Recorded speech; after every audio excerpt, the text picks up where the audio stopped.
8 y lo he titulado Un poder ilimitado. Romanos capítulo 8, los versículos del 10 al 17.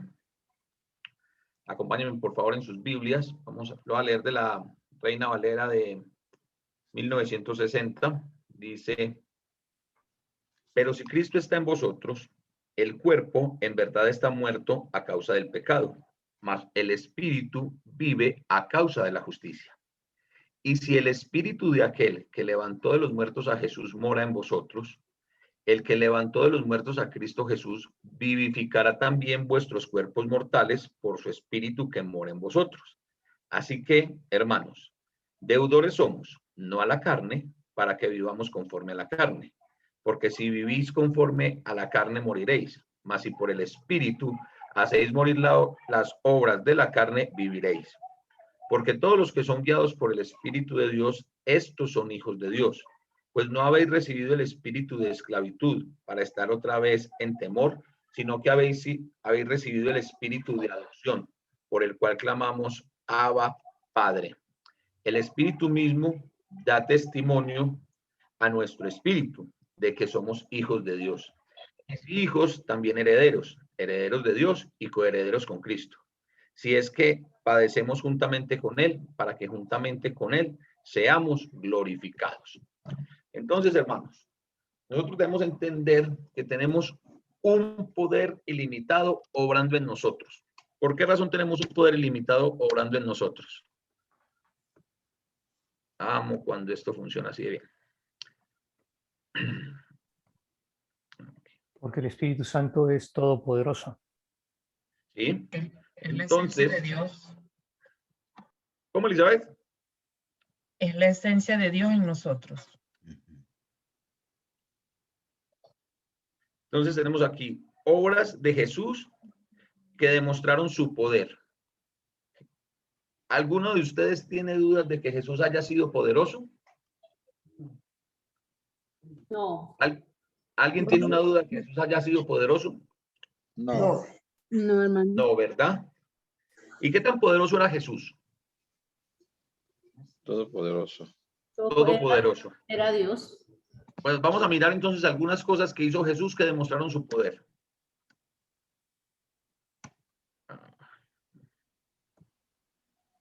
Insisto que... Ok. Convirtió el agua en vino. Juan capítulo 2, versículo 9. Es decir, que Jesús tenía poder incluso sobre las leyes de la física. ¿Qué más hizo Jesús?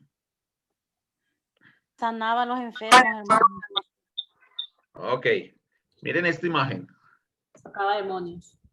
Jesús calmó la tempestad. En Marcos capítulo 4, 35 al 41. Es decir, que Jesús tenía un poder sobre los elementos de la naturaleza. Jesús te da paz en medio de la tormenta. Jesús alimentó a 5,000 con algunos panes y unos pececillos. En Juan capítulo 6, versículos 1 al 11. Jesús es el pan vivo que sacia todas nuestras necesidades.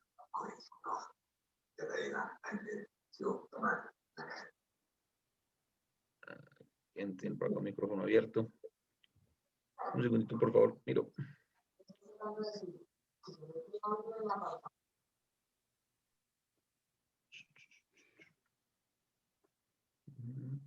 No lo encontré. Ok. Pero la obra principal de Jesús fue que resucitó de los muertos. Jesús resucitó. Eso mostró el poder completo de Jesús. Sin resurrección, nada de esto, el poder que tenía sobre la física, el poder que tenía sobre la naturaleza, el poder que tenía para multiplicar el pan, sin la resurrección, nada de eso hubiera servido. Todo esto hubiera sido en vano. ¿Qué hubiese pasado con nosotros si Jesús no resucita?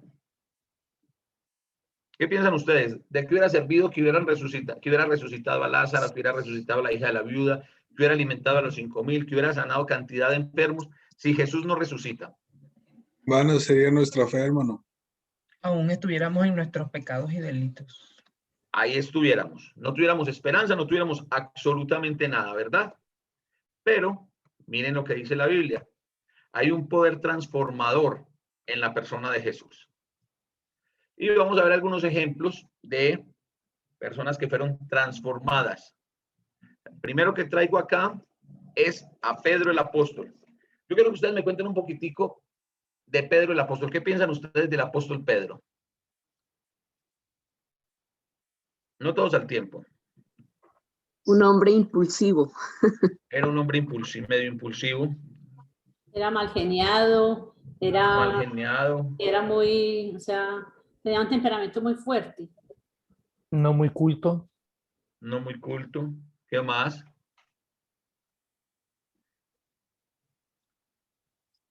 ¿Qué más? Pescador. Era un pescador. O sea, Pedro era el tipo de persona, digámoslo así, del común. Pedro era el tipo de persona del pueblo, era un pescador, como dijo el hermano Daniel, no era un hombre que era muy culto, muy letrado, no. Era un tanto burdo, era un tanto tosco en su trato, en su forma de ser, ¿sí? Todo eso era, Pedro tenía esas características. O sea, Pedro era muy parecido a nosotros, ¿no? ¿No creen ustedes que parecía como que bastante a nosotros? O a muchos de nosotros. Sí. Sí. Ok. Pero a Pedro lo caracterizaron dos cosas: el miedo y la frustración. ¿Recuerdan el momento cuando Jesús es arrestado? Cuando Jesús es arrestado, cuando los romanos llegan al monte de Getsemaní, al huerto de Getsemaní, perdón, los principales, la guardia del templo llega por Jesús a llevarse a Jesús. Pedro estaba peleando contra algo. Y era que horas antes, él le había dicho a Jesús que estaba dispuesto a morir por él. Y Jesús ya le había profetizado que lo iba a negar 3 veces. De todos los 11 que estaban con Jesús en el huerto de Getsemaní, pues todos salieron despavoridos, excepto 2. ¿Cuáles 2? No salieron corriendo, despavoridos. Pedro, Pedro y ¿quién más? Y Juan. Y Juan. Pedro y Juan. ¿Quién fue el único apóstol que reaccionó al momento en que llegaron a prender a Jesús? Pedro. Pedro. Pedro. Le arrancó la oreja. le arrancó la oreja. Recordemos que Pedro fue el que le cortó la oreja a Malco, el familiar del sumo sacerdote. Pero Pedro se debatía entre el miedo y la frustración. El miedo a equivocarse, ese miedo a ser aceptado, y la frustración a equivocarse y a no ser aceptado. Eso era el apóstol Pedro. Eso tenía el apóstol Pedro. ¿Qué más tenía el apóstol Pedro? Apatía. Fue un tanto apático después de la muerte de Jesús. ¿Por qué razón? Jesús resucita y Pedro, después de la resurrección de Jesús, Pedro como que piensa y dice, ya esto como que no hay nada más que hacer. Ahí sí, como decimos nosotros acá en Colombia, apague y vámonos. ¿Por qué razón? Fue Pedro el que dijo, no, pues ya, Jesús se murió, pues resucitó todo, pero ¿qué con nosotros? Entonces, más bien, ¿sabe qué? Volvamos a lo que sabemos hacer. Como dijo Mickey Mouse, cada quien para su house, o más bien cada uno empieza a hacer lo que sabe hacer. Y le dijo, yo sabe que yo me iba a pescar. Entonces los otros le dijeron, pues bueno, vamos a pescar, ¿qué más vamos a hacer? ¿Sí? Pero cuando están allá pescando, Pedro ve a Jesús, o todos ven a Jesús caminando ven a alguien caminando por la playa, y de alguna forma Pedro lo reconoce, ¿cierto? Y Pedro se tira y viene y habla con Jesús, y todos comen con Jesús y todo eso, pero tuvo un grado de esa apatía por lo que era. Pero después, en Hechos capítulo 2, vemos un Pedro totalmente diferente a esto. ¿Qué pasó con el miedo de Pedro? ¿Qué pasó con la frustración de Pedro? ¿Qué pasó con la apatía de Pedro? En Hechos capítulo 2, después de que es lleno del Espíritu Santo, ¿qué pasa? Pedro empieza a predicar. A Pedro se le olvidó que no tenía estudios. A Pedro se le olvidó que estaba enfrente de mucha gente. A Pedro se le olvidó que ahí estaban la gente que había mandado a matar a Jesús. ¿Sí? Y cuando empiezan a burlarse de ellos en Pentecostés, Pedro dice: ¿ustedes por qué se burlan de ellos? ¿Qué conocen ustedes? Ellos no están borrachos como ustedes dicen, sino que están llenos del Espíritu Santo, y les cita la profecía de Joel.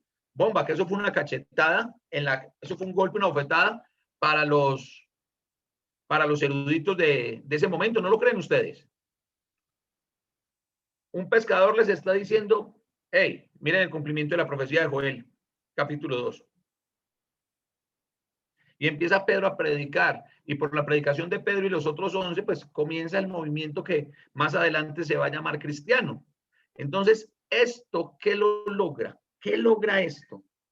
¿Cómo hago para pasar del miedo y la frustración, de la apatía, al denuedo y el valor? ¿Cómo lo hago? Cuéntenme ustedes, ¿cuál es la receta mágica ahí?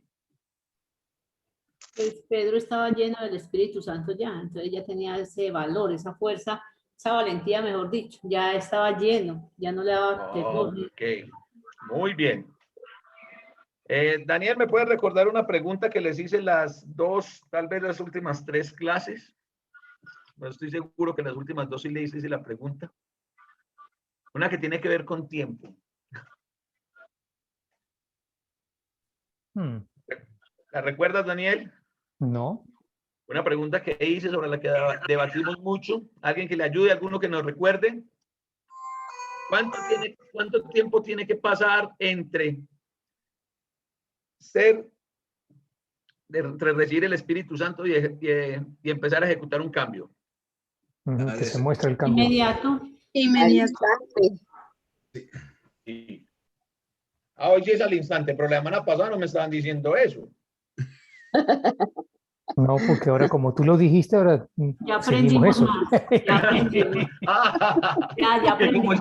Ay, Daniel, eso está bueno, que como usted lo dijo. El rabí es responsable. Sí. Entonces, miren, pero eso sí los quería mostrar. ¿Cuánto tiempo se demoró Pedro en ser lleno del Espíritu Santo? Voy a dejar de compartir esa pantalla un momentico, los quiero mirar. ¿Cuánto tiempo se demoró Pedro para pasar de todo eso a el valor y el denuedo con el que predicó? Y aquí solamente estamos hablando del comienzo de la predicación. O sea, el clima de ese sermón de Pedro en Hechos capítulo 2 es el versículo 36. Porque dice: al oír esto, vamos a leer Hechos capítulo 2. Vamos a Hechos capítulo 2.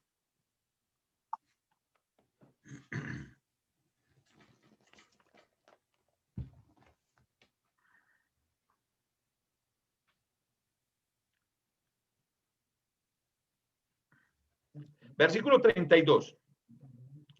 Pedro hablando, dice: a este Jesús resucitó Dios, de lo cual todos nosotros somos testigos. O sea, toda la gente que estaba ahí en Jerusalén, en la fiesta de Pentecostés, fue la misma gente que estuvo en la Pascua. Todos tenían que haber estado en la Pascua, y la resurrección de Jesús fue notoria. Versículo 33.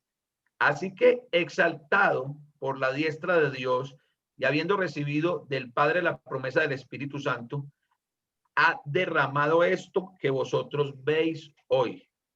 Porque David no subió a los cielos, pero él mismo dice: dijo el Señor a mi Señor, siéntate a mi diestra hasta que ponga a tus enemigos por estrado de tus pies. Hermanos, venga.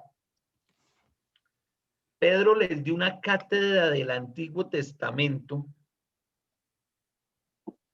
que Pedro no estaba capacitado por eso. Eso hubiera sido muy fácil en boca de Pablo. En boca de Saulo de Tarso, eso hubiera sido facilísimo. ¿Por qué razón? Porque Pablo sí era un hombre educado, letrado en la ley y en la cultura y religión judía. Pedro no. O sea, Pedro era una persona que era judía porque había nacido judío. obedecía o trataba de obedecer la ley porque le habían enseñado que había que obedecer la ley desde niño. Pero no conocía. ¿Sí? Pero aquí estamos viendo a Pedro. Y miren lo que dice el versículo 36. Esa parte me encanta. Sepa pues ciertísimamente toda la casa de Israel que a este Jesús a quien ustedes crucificaron, Dios lo ha hecho Señor y Cristo. Miren, hermanos,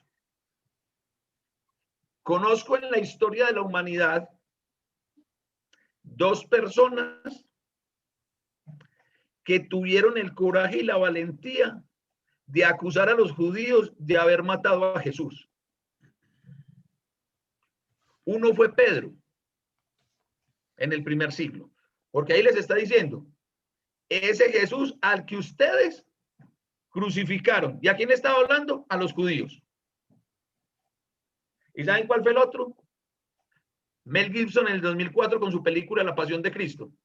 Ustedes sabían que después de eso, la comunidad judía levantó una queja que porque Mel Gibson estaba diciendo que ellos habían crucificado a Jesús, que ellos eran los culpables de la muerte de Jesús. Y como que, y entonces, ¿quién fue? Pues, si no fueron ustedes, entonces, ¿quiénes fueron? Si yo le digo, a ver a quién veo por aquí.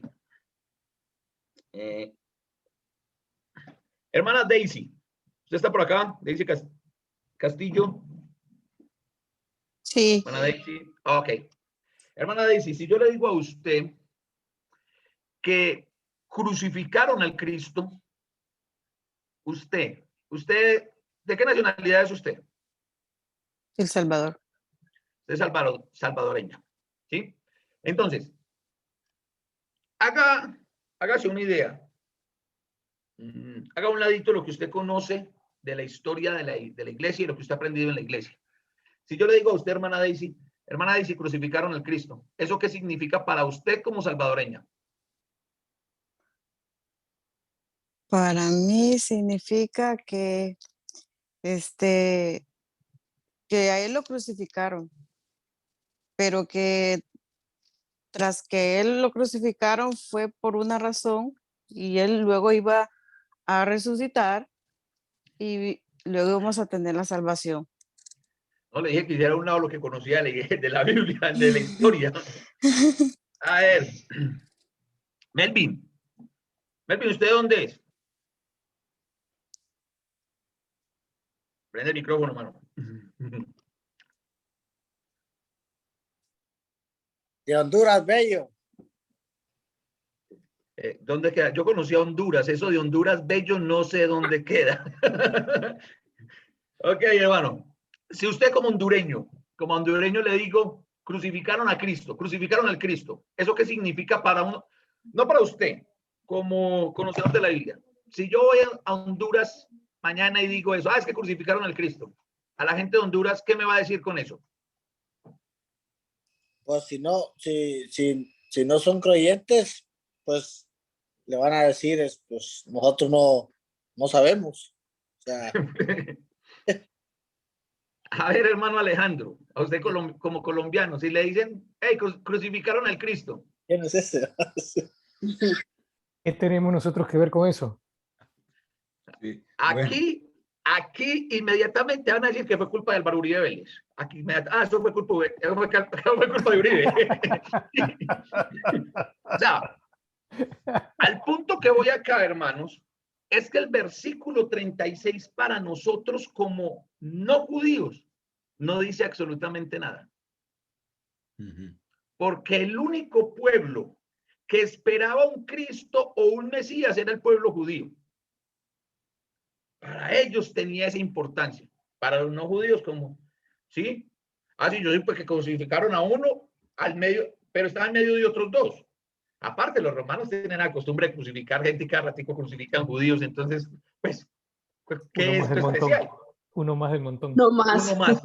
Exactamente. Para cualquier no judío sería uno más. Pero esas palabras que dicen en el versículo 36 de Hechos capítulo 2, que Pedro pronuncia en el capítulo 2, en el versículo 36, se le está diciendo a los judíos que eran los que esperaban al Cristo, que eran los que estaban esperando un Mesías. Por eso el versículo 37 dice, al oír esto, se compungieron de corazón. ¿Quiénes se compungieron de corazón? Los apóstoles. Los judíos. No, Los judíos, todos los que estaban ahí. Y dijeron a Pedro y a los otros apóstoles, varones hermanos. Ojo que esa palabra varones hermanos no es porque se eran hermanos de la iglesia. Era una forma en que los judíos se trataban. Eran hermanos de sangre, porque todos tenían la sangre judía. ¿Qué haremos? O sea, ya ellos son los que dijeron, pues a ver, teníamos la esperanza puesta, desde hace mucho tiempo traíamos la esperanza puesta en el Mesías, en el Cristo.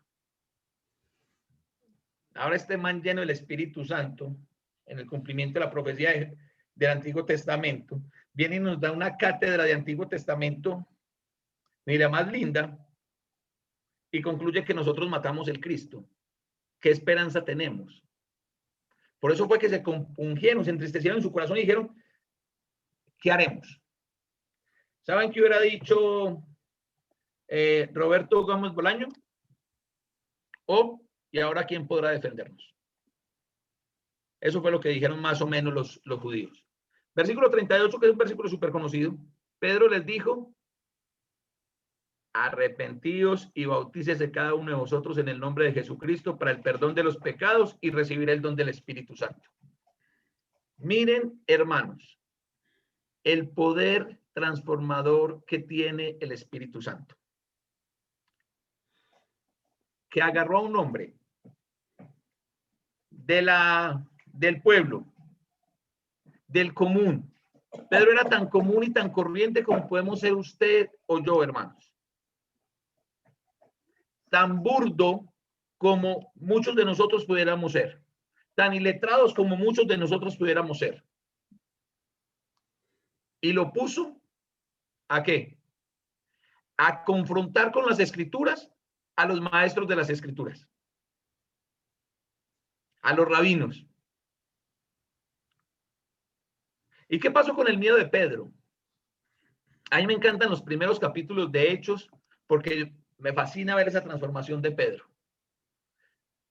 Yo quisiera saber qué hubiera hecho Pedro en capítulo 3 y en capítulo 4, si mi memoria no me falla, cuando los principales líderes judíos los cogen a él, a Juan, y les dicen, les prohibimos que sigan predicando en el nombre de Jesús. ¿Qué hubiese pasado con Pedro si lo agarran antes de ser lleno del Espíritu Santo? ¿Qué creen ustedes que hubiera hecho Pedro? Hubiera corrido. Nos prohibieron. Vámonos a pescar. Literalmente era eso. Pero miren lo que hace Pedro, porque ya Pedro le dice, pues juzguen ustedes y obedecemos primero a los hombres que a Dios. Yo me imagino la cara de Anás. En serio, me imagino la cara de Anás como, ¿y este de dónde, pues? Este no salió corriendo del patio de mi casa cuando una mujer lo confrontó y le dijo que era Galileo. Ese no fue el que se puso a llorar después de que negó al maestro. ¿Cómo así que ahora juzguen ustedes? ¿Sí? Ese es el poder transformador. Pero vamos a ver otro ejemplo de poder transformador.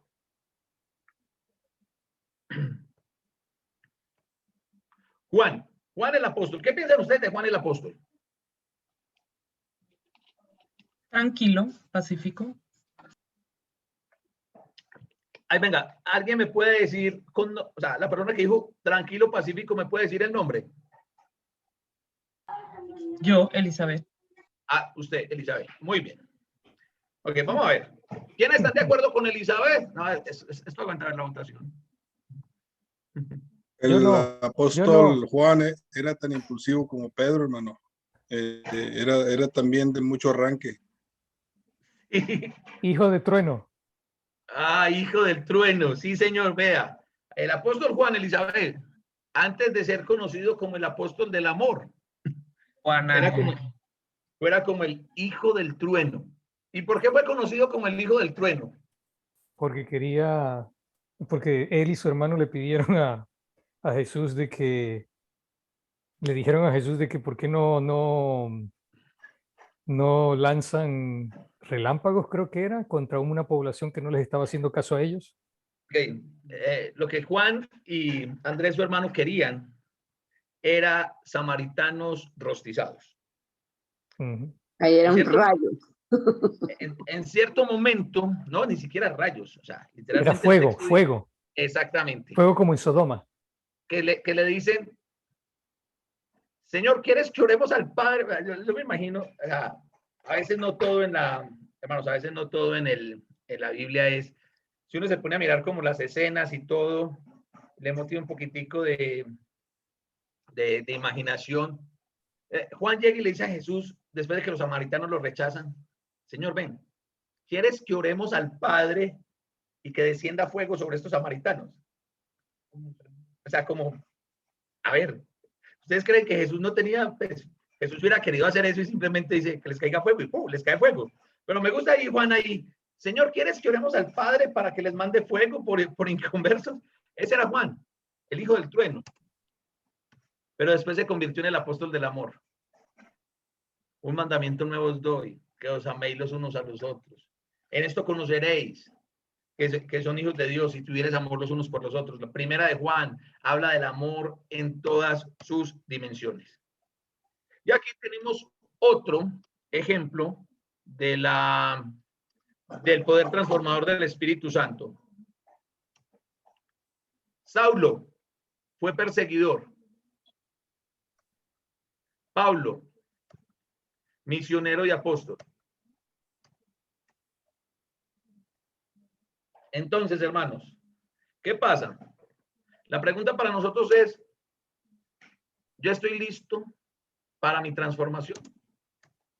Esa es la pregunta que nosotros debemos hacernos en este día. ¿Estamos listos para la transformación? No veo, hermanos, en ninguno de los 3 ejemplos que les acabo de dar. Y ustedes pueden encontrar muchos más ejemplos y estudian ese personaje que a usted le llame tanto la atención en el Nuevo Testamento, en la historia de la iglesia. Estudie, investigue sobre ese personaje y usted va a ver el cambio. ¿Qué tanto tiempo se demoró Saulo de Tarso para cambiar? Hermano Jesús Sotolongo, usted tiene la mano levantada. Sí, yo quisiera decirle una cosa a todo el mundo, ¿no? De que por favor, si tienen que decirle algo, que se lo digan a Néstor, porque el chat está cerrado. Está todo el chat viene hacia mí. Ok, sí. ¿Quieren decirle Tienen que algo? levantar la mano. Sí. Sí. Sí, hermanos, recordemos, el chat no está abierto, no es público. Por los sucesos que ya conocimos, entonces el hermano Jesús es el único que ve el chat. O sea, que el que vaya a participar levanta la mano y así lo podemos hacer. Hermano Alejandro, bien puede abrir su micrófono. Donde ellos piden donde ellos dicen, es que ellos ya con Jesús, ellos dicen, ¿por qué quiere Señor que oremos? Entonces ellos estaban persuadidos que tenían el poder también, porque ellos dicen, Señor, ¿quieres que oremos? ¿Quieres que mandemos que descienda fuego del cielo? No están diciendo a Jesús, Señor, mande fuego del cielo, que son ellos los que están diciendo eso. Entonces, ¿qué quiere decir eso? Tenían poder ellos también. Sí. Sí, es que ellos ya habían hecho milagros. Para ese momento ya ellos habían sacado demonios, habían hecho muchas cosas. Habían hecho resurrecciones y todo. No, resurrecciones como tal todavía no. ¿No habían hecho una ellos? No. Ellos habían hecho milagros. Después tuvieron problemas para sacar un demonio, ¿sí? Ajá. Sí. Ellos pero sí tenían poder. Y claro, cuando ellos dicen eso, están convencidos que ellos los pueden hacer. Por eso es que yo le coloco ahí el toquecito histriónico. Entonces me parece pues como chistoso. A ver, es que le estás hablando a Jesús y le estás diciendo, Señor, ¿quieres que oremos para que les caiga fuego? Alejandro. Entonces, ellos le están pidiendo como permiso a Jesús, ¿quieres que mandemos que descienda fuego del fuego a que lo consuma a todos? Entonces, claro que le están pidiendo como permiso a Jesús para hacer eso, pero ellos lo pueden hacer, para ellos hacerlo. Por eso los llamó el hijo del trueno, por eso los llamó los hijos del trueno, porque eran impulsivos. O sea, menos mal que estaba Jesús allí. Sí, sí. Imagínate si no. Sí. Imagínate si no. Hubiera acabado con todos contaminados de una. Entonces, Sí, hermano. Sí, miren, hermano. Sí. vamos a leer en Filipenses capítulo 3, porque yo creo que muy pocas personas tienen las credenciales que tenía el apóstol Pablo. Filipenses capítulo 3, a partir del versículo 3 dice, porque nosotros somos la circuncisión, los que en espíritu servimos a Dios y nos gloriamos en Cristo Jesús, no teniendo confianza en la carne. Y ojo como empieza el versículo 4. Aunque yo tengo también de qué confiar en la carne. Si alguno piensa que tiene que confiar en la carne, yo más. Y empieza, circuncidado al 8º día, del linaje de Israel, de la tribu de Benjamín, hebreo de hebreos, en cuanto a la ley fariseo, en cuanto al celo, perseguidor de la iglesia, en cuanto a la justicia que es por la ley, irreprensible. Pero cuantas cosas eran para mi ganancia, las he estimado como pérdida por amor a Cristo. Y ciertamente, aún estimo todas las cosas como pérdida por la excelencia del conocimiento de Cristo Jesús, mi Señor, por amor del cual lo he perdido todo y lo tengo por basura para ganar a Cristo. Entonces, hermanos, para los que quieren decir, bueno, pero es que Pedro, listo, eso pudo haber pasado porque Pedro era un hombre ahí sencillito, un hombre que no tenía casi estudios, ¿sí? Juan ahí más o menos. Pero mire la carta de presentación, lo que era la carta de presentación de Pablo. Eso de en cuanto a la ley irreprensible, ¿qué significa esa palabra? En cuanto a la ley irreprensible. Cumplía la ley del todo, cumplía toda la ley. O sea, nadie le puede decir a Pablo, a ustedes se les olvidó cumplir esto. O sea, la cumplía. Y él dice, lo estimé todo por basura. ¿Y cuánto tiempo se tomó Pablo para estimarlo todo por basura? El tiempo de su conversión. El tiempo de su conversión. Inmediato. Saulo, Saulo, ¿por qué me persigues? ¿Quién eres? Soy Jesús, a quien tú persigues. Dura cosa es dar cosas contra el aguijón. Y ahí le dijeron lo que se... Ahí Jesús le estaba pronosticando a Pablo lo que se le venía de ahí en adelante.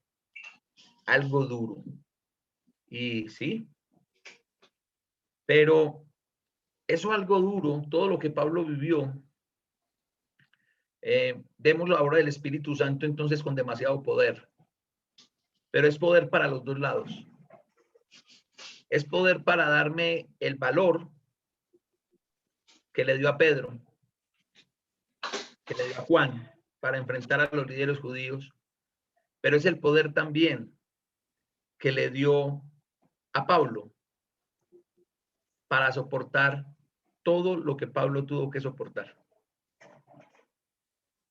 Yo muchas veces me pregunto, ¿cuántas veces nosotros estamos tristes, cabizbajos, con la lágrima aquí, que ya una palabrita más y que quede para la historia, que aquí lloró, casi que a punto de cortarnos las venas, con la frustración a flor de piel, con la depresión alborotada?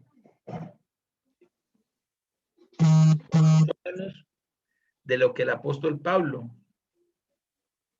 se sentía gozoso y estaba orando y cantando duro para que todo el mundo lo escuchara en una cárcel en Filipos.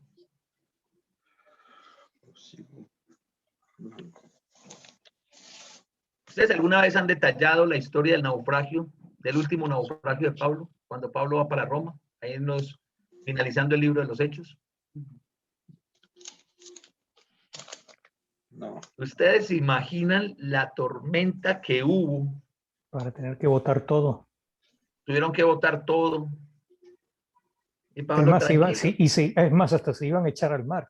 Y Pablo les dijo, ya se iban a empezar a echar al mar, o sea, no había nada que hacer. Dios me ha dicho que todos se salvarán. Y Pablo dice, hey, tranquilos muchachos, respiren. A ver, hagamos inhale, exhale, inhale. Nadie va a perecer. Es más, ¿sabe qué? Llevamos muchos días sin comer, venga, comamos. Y él empieza a comer y los anima a todos para que coman. Pero venga, es que Pablo no era el capitán del barco. Pablo iba como que en ese barco. Prisionero. Como preso. Iba preso. Iba preso. ¿Y cómo uno preso? ¿Qué hubiéramos hecho nosotros? A ver, ¿qué hubiéramos hecho nosotros? A que empiecen a tirar estos manes, verán, que maten. Problema de ellos. Problema de ellos. ¿Cómo no, José Flores? ¿Será que me tiro con ellos? ¿Será que me tiro con ellos? Ah, bueno, nosotros sí. Aparte de que no hemos dicho nada, ¿será que me tiro con ellos también? ¿Cuál será la diferencia de ahogarme aquí donde estoy sentado a tirarme al mar y ahogarme? Pues igual me voy a ahogar, ¿no? Entonces lo que ha de pasar, que pase pronto, ¿no? Ese es el poder ilimitado del Espíritu Santo. Pero me quedo con algo que leímos en Romanos 8. Porque si el espíritu de aquel que levantó a Jesús de los muertos mora en nosotros, ¿qué puede haber? Por eso la pregunta de esta noche es, ¿estoy preparado para mi transformación? ¿Realmente quiero la transformación del Espíritu Santo? Recuerden lo que decía el versículo 9. Porque si el Espíritu de Jesús no está en ustedes, entonces no son de Jesús. Y los que no tengan el Espíritu, recuerde que el Espíritu son las arras, son la garantía de la salvación. Entonces los que nos tengamos el Espíritu, los que no tengan el Espíritu, grave es el día que los cielos se abran. Pero bueno, gracias a Dios, mis hermanos, los cielos hasta este momentico no se han abierto. Gracias a Dios, porque su misericordia es nueva cada día. Les creo, hermanos, que es el momento de que nosotros empecemos a conectarnos o volvamos otra vez a tener esa conexión con el Señor. Vamos a empezar a buscar esa conexión con el Señor. Vamos a dejarnos de una buena vez, tomemos decisiones radicales, vamos a hacer o no vamos a hacer, ¿sí? Yo personalmente no quiero ser vómito, porque a los tibios Dios los vomitará de su boca. Entonces tomemos decisiones radicales, no por mí, por nosotros mismos, por cada uno de nosotros, porque lo que está en juego acá es mi propia salvación. Entonces, creo, hermanos, que es el momento. Llegamos al punto donde tenemos que empezar a tomar decisiones. Y no son decisiones públicas, aquí bonitas para que todo el mundo las escuche. Y, ay, tan bonito el hermano como habla. Ay, tan linda la hermana que no. Cada uno, pregúntese, ¿qué es lo que quiere? Cada uno pregúntese, ¿dónde quiero pasar la eternidad? Y de acuerdo a esa respuesta, sea consecuente. ¿Sí?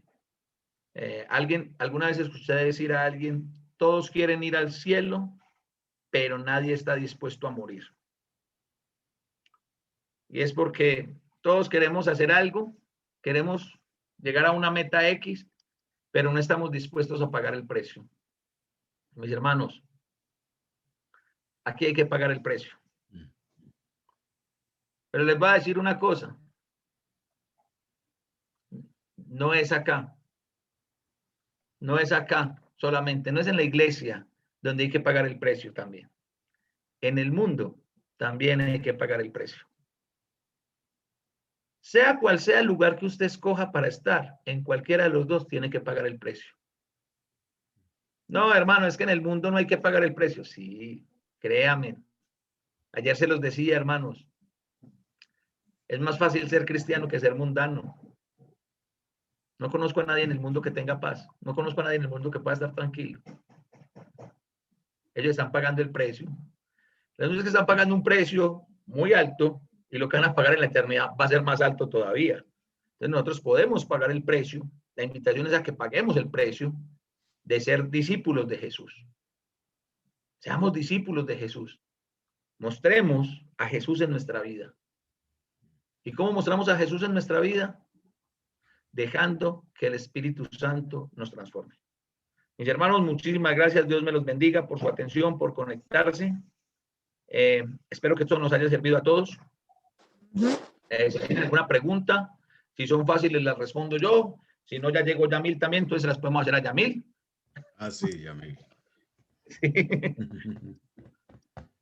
Y van a preguntar, pregunten ya. O callen para siempre. No, bueno, las preguntas después también si tienen alguna pregunta, alguna duda, hermanos, a través del WhatsApp también lo pueden hacer. Y con mucho gusto estaremos allí para ampliarla, para que aprendamos. Amén. Amén. Gracias.